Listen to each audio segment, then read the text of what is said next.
Israel ராணுவத்தினுடைய தலைமை தளபதி இஸ்ரேலோட தோல்விகளுக்கு முழு பொறுப்பை ஏற்றுக்கொண்டிருக்கிறார்.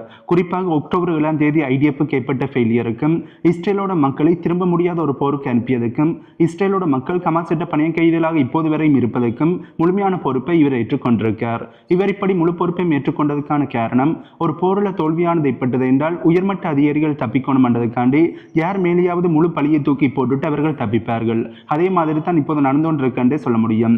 ஏனென்றால் இந்த இஸ்ரேல் பாலஸ்தீன் போரானது ஆரம்பித்ததாக இருக்கட்டும், இப்ப வரையுமே இந்த போரானது தொடர்ந்து இடம்பெற்றுக் கொண்டிருப்பதாக இருக்கட்டும், ஹமாஸ் இருக்கிற பணிய கைதிகளை மீட்க முடியாமல் போய்கொண்டிருப்பதாக இருக்கட்டும், ஹமாஸ் நிறைய பணிய கைதிகள் இருந்துமே அவர்கள் இஸ்ரேலோட தாக்குதலால் கொல்லப்பட்டுக் கொண்டிருப்பதாக இருக்கட்டும், இஸ்ரேலோட ராணுவத்துக்கு மிகப்பெரிய இழப்புகள் ஏற்படுவதாக இருக்கட்டும், இதனைத்துக்குமே யார் முழுக்க முழுக்க காரணம்? இஸ்ரேலோட பிரைம் மினிஸ்டராக இருக்கிற நெத்தன்யாகு அவர்கள் தான் முழுமையான காரணமாக இருக்கிறார். இப்படி இருக்கிறது தான் இஸ்ரேலில் இருக்கிற மக்கள் நெத்தன்யாகு அரசாங்கத்தை பதவி விலக சொல்லி மிகப்பெரிய போராட்டத்தில் ஈடுபட்டுக் கொண்டிருக்கிறார்கள்.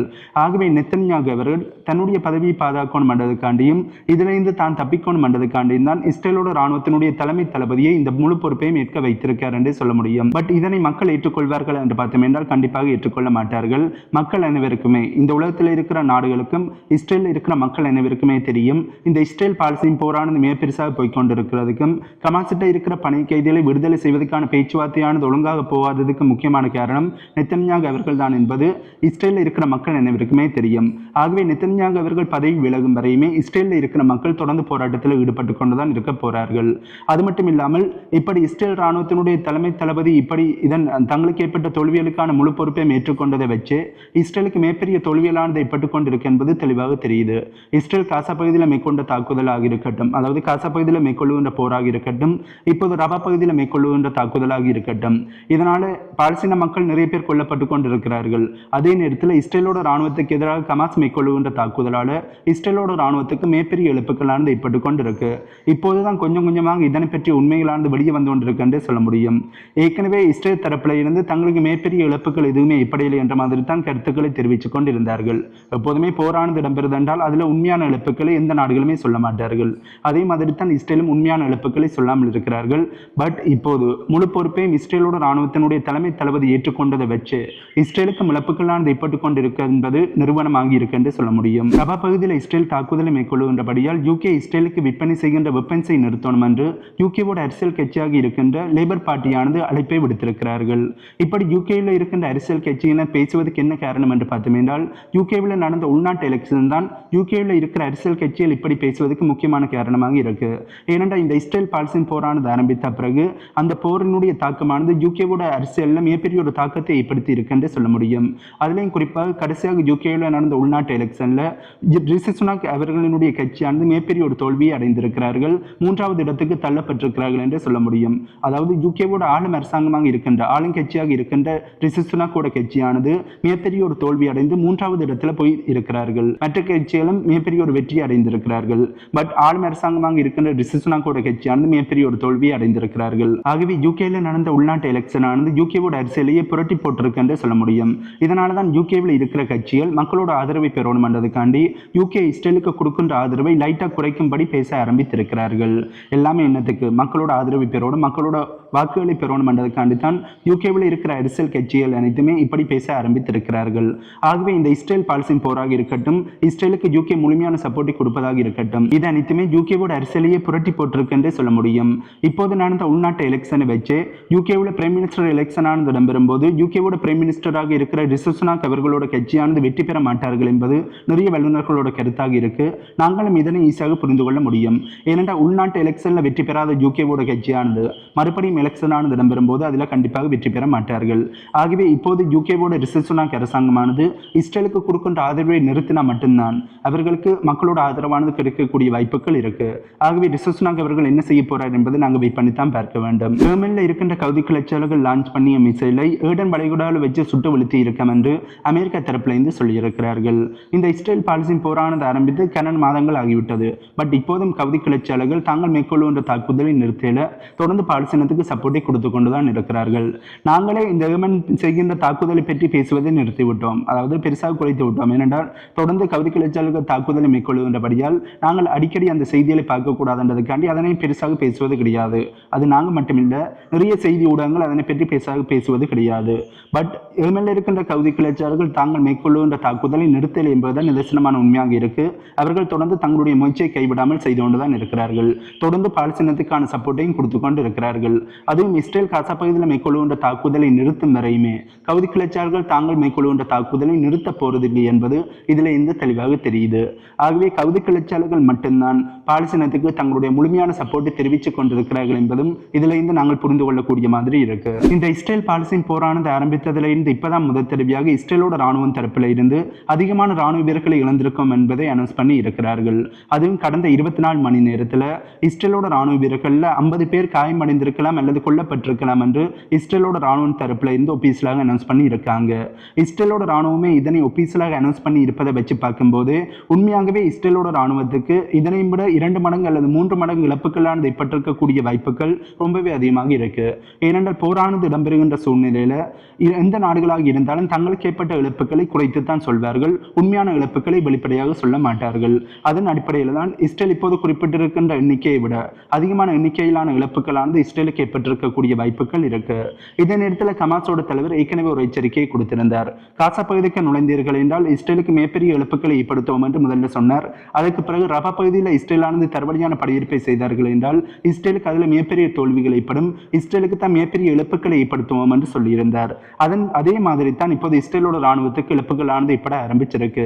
என்னதான் இஸ்ரேலோட ராணுவமானது ரஃபா பகுதிக்கு முன்னேறிக்கிட்டு இருந்தாலும் இஸ்ரேலோட ராணுவத்துக்கு மிகப்பெரிய இழப்புகள் ஏற்பட்டுக் கொண்டிருக்கு என்பதுதான் நிதர்சனமான உண்மையாக இருக்கின்றது. ரஷ்யாவோட டிஃபென்ஸ் மினிஸ்டராக இருந்த சோய்கு அவர்களை பதவி மாற்றம் செய்து பெலசோவை ரஷ்யாவினுடைய புதிய டிஃபென்ஸ் மினிஸ்டராக புடின் அவர்கள் அனௌன்ஸ் பண்ணி இருக்கார்.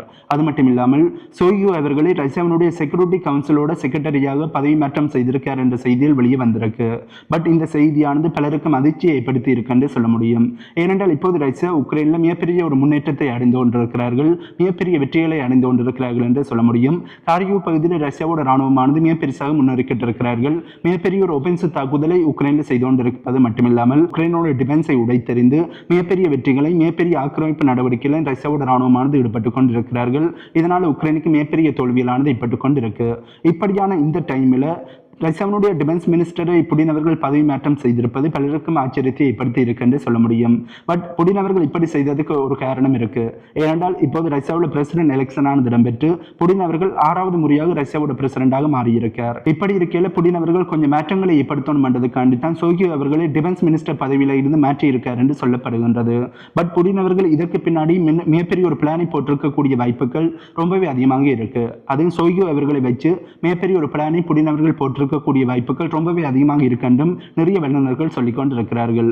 அதாவது உக்ரைனில் மிகப்பெரிய ஒரு ஒபென்சிவ் தாக்குதல் மேற்கொள்வதற்காண்டியும் புடின் அவர்கள் அதுக்கு பொறுப்பாக சோய்கு அவர்களை நிலைநிறுத்தக்கூடிய வாய்ப்புகள் இருக்கு. அல்லது நாட்டோக்கு எதிரான மிகப்பெரிய ஒரு போருக்கு தயாராகுவதற்காண்டியும் ரஷ்யாவை தயார்படுத்தணும் என்பதற்காண்டியும் புடின் அவர்கள் அவரை பயன்படுத்திக் கொள்வதற்காண்டி இப்படி பதவி மாற்றம் செய்திருக்கார் என்றும் சொல்லப்படுகின்றது.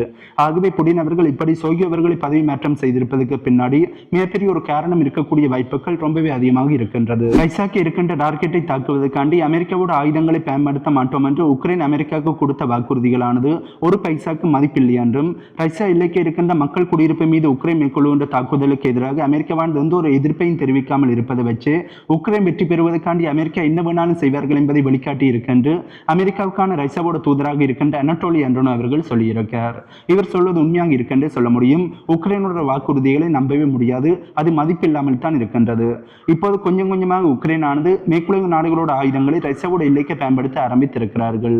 ரஷ்யாவுடைய கண்ட்ரோலில் இருக்கின்ற கிரிமியா பகுதி மீது உக்ரைனானது யூகேவினுடைய ஸ்டோம் சாரோ மிசைலாக இருக்கட்டும், அமெரிக்காவோட ATACMS மிசைலாக இருக்கட்டும், அதனை பயன்படுத்தி தாக்குதலை மேற்கொண்டிருந்தார்கள். அதனைத் தொடர்ந்து செக் ரிப்பப்ளிக்கோட வாம்பியர் ஆர்டிலரி சிஸ்டத்தை பயன்படுத்தி ரஷ்யாவோட எல்லைக்கு இருக்கின்ற, அதாவது ரஷ்யாக்குள்ளே இருக்கின்ற பெல்க்ரோட் பகுதி மீது ஆர்டிலரி ஸ்ட்ரைக்கை பண்ணி கொண்டிருந்தார்கள், தொடர்ந்து செய்து கொண்டிருக்கிறார்கள் என்று சொல்ல முடியும்.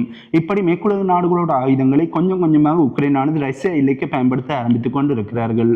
இப்படி இருக்கையில் அமெரிக்கா உக்ரைனுக்கு கொடுத்த ஆயுதத்தை பயன்படுத்தி உக்ரைனானது ரஷ்யா எல்லைக்கு தாக்குதலை நடத்தினார்கள் என்றால் அது மிகப்பெரிய ஒரு போருக்குத்தான் வழிவகுக்கும் என்று சொல்ல முடியும்.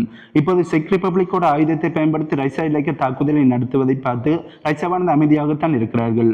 பட் எப்போதுமே செக் ரிப்பப்ளிக் எதிரான தாக்குதலை ரஷ்யா மேற்கொள்ளக்கூடிய வாய்ப்புகள் இருக்கு. பட் அமெரிக்காவோட ஆயுதத்தை பயன்படுத்தி ரஷ்யா இலக்கிய தாக்குதலை நடத்தினால் உடனடியாக ரஷ்யாவானது பதிலடியை கொடுப்பார்கள். அது மூன்றாவது உலக போராக மாறக்கூடிய வாய்ப்புகள் தான் ரொம்பவே அதிகமாக இருக்கு. இதே நேரத்தில் உக்ரைனானது தோல்வியின் விளிம்பில் வரும்போது உக்ரைன்கிட்ட எந்த ஒரு ஆயுதங்களும் இல்லை என்று உக்ரைனுக்கு தெரியும் போது அமெரிக்கா உக்ரைனுக்கு கொடுத்த ஆயுதத்தை பயன்படுத்தி ரஷ்யா இலக்கிய தாக்குதலை நடத்தக்கூடிய வாய்ப்புகள் ரொம்பவே அதிகமாக இருக்கு. ஏனென்றால் உக்ரைன் தோல்வியடைய போறார்கள் என்பது சிலருக்கு தெரிஞ்சிடும். அதுக்கு பிறகு என்ன, அமெரிக்காவோட ஆயுதத்தை பயன்படுத்தி ரஷ்யா இலக்கிய தாக்குதலை நடத்தினால் ரஷ்யா அமெரிக்காவுக்கு எதிரான போரில் ஈடுபட ஆரம்பிப்பார்கள். ஆகவே இரண்டு நாடுகளையும் போரில் ஈடுபட வச்சுட்டு உக்ரைனானது தள்ளி நின்று வேடிக்கை பார்க்கலாம் என்றதுக்காண்டியும் அமெரிக்காவோட ஆயுதத்தை பயன்படுத்தி ரஷ்யா இலக்கிய தாக்குதலை நடத்தக்கூடிய வாய்ப்புகள் ரொம்பவே அதிகமாக இருக்கு. ஆயிரக்கணக்கான ரஷ்யாவோட ராணுவ வீரர்களும் நூற்றுக்கணக்கான மிலிட்டரி வெஹிக்கிள்ஸும் ஒரே இரவுல கார்கிவுக்கு நுழைந்திருக்கு என்று உக்ரைன் தரப்பிலிருந்து சொல்லியிருக்கிறார்கள். உக்ரைனால ரஷ்யாவோட ராணுவ வீரர்களுக்கு எதிராக வெற்றிகரமான ட்ரோன் தாக்குதலை கூட இப்போது செய்ய முடியல. நான் நேற்றைய தினம் ஒரு வீடியோவை பார்த்திருந்தேன். ரஷ்யாவோட ராணுவ வீரர்கள் கார்கிவ் பகுதிக்கு போய்கொண்டிருக்கிறார்கள். அது உக்ரைனுக்கும் தெரியும். இதனால் உக்ரைன் அந்த ராணுவ வீரர்களுக்கு எதிரான தாக்குதலை மேற்கொள்ளணும் என்றதுக்காண்டி ட்ரோனை லான்ச் பண்ணுகிறார்கள். அந்த ட்ரோனானது ரஷ்யாவோட ராணுவ வீரர்களுக்கு அருகில போவதற்கு முன்னமே சிக்னல் இழந்து கண்ட்ரோலை இழந்து அப்படியே அது கொலாப்ஸ் ஆகி விழுந்து விடுகின்றது. இதற்கு என்ன காரணம் என்று பார்த்தோம் என்றால் ரஷ்யா தங்களுடைய எலக்ட்ரானிக் வார்ஃபேர் சிஸ்டத்தை ரொம்பவே அப்கிரேட் பண்ணி மிக பெருசாக மாற்றி வைத்திருக்கிறார்கள். ஆகவே அந்த எலக்ட்ரானிக் வார்ஃபேர் சிஸ்டத்தை தங்களுடைய ராணுவ வீரர்களுக்கு ரஷ்யாவானது கொடுத்து அதனுடன் தான் அவர்களை கார்கிவ் பகுதிக்கு அனுப்பி வைத்திருக்கிறார்கள். ஆகவே உக்ரைனானது ட்ரோனை பயன்படுத்தி ரஷ்யாவோட ராணுவ வீரர்களுக்கு எதிரான தாக்குதலை மேற்கொள்ள முயற்சி செய்தாலும் எலக்ட்ரானிக் வார்ஃபேர் சிஸ்டத்தை பயன்படுத்தி ரஷ்யாவோட ராணுவ வீரர்கள் அந்த ட்ரோன்களை சப்ரஸ் பண்ணி விடுகிறார்கள் என்பதுதான் நிதர்சனமான உண்மையாக இருக்கு. ஆகவே இப்போது இதற்கு உக்ரைன் என்ன செய்ய போறார்கள் என்பதை நாங்கள் வெயிட் பண்ணி தான் பார்க்க வேண்டும். பட் ரஷ்யாவுடைய எலக்ட்ரானிக் வார்ஃபேர் சிஸ்டமானது ரொம்பவே அதிநவீனமயப்படுத்தப்பட்டிருக்கு என்பது இதுல இருந்து தெளிவாக தெரியுது. இன்றைய தினம் நாங்கள் பார்க்க வந்த செய்திகள் இவ்வளவுதான். இந்த செய்திகளை பற்றி உங்களுடைய கருத்துக்களை கீழே கமெண்ட் பண்ணுங்க. ரஷ்யாவோட பிரசிடண்டாக இருக்கிற புடின் அவர்கள் ரஷ்யாவோட டிஃபென்ஸ் மினிஸ்டரில் பதவி மாற்றம் செய்திருப்பதை பற்றி உங்களுடைய கருத்துக்களையும் கீழே கமெண்ட் பண்ணுங்க. இன்னும் ஒரு வீடியோவில் உங்களை சந்திக்கின்றேன்.